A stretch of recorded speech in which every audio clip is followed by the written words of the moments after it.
Hi everyone. The purpose of this video is to help you print your autobiography book cover design.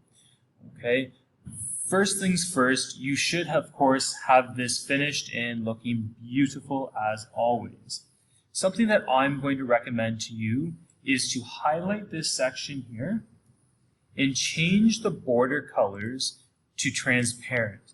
That way when you print, you aren't going to see those lines everywhere. It will make it look a little bit more professional.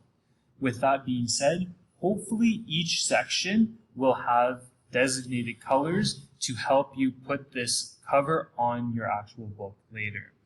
I'm just going to put those back. There we go. All right.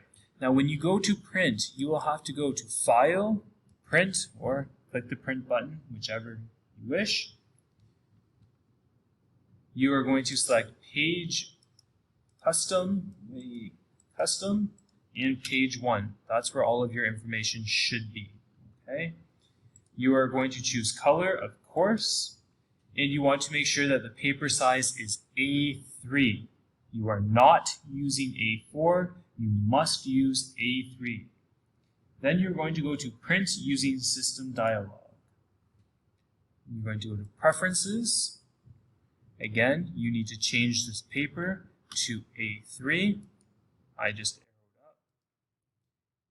You also need to change this setting. You need to choose Tray 5 for the bypass because I will be providing you with special paper to print. So you will have to use Tray 5 bypass. Then hit OK, change this back to color again, and you should be fine. You can also go in and check your layout. You can also change this to A3.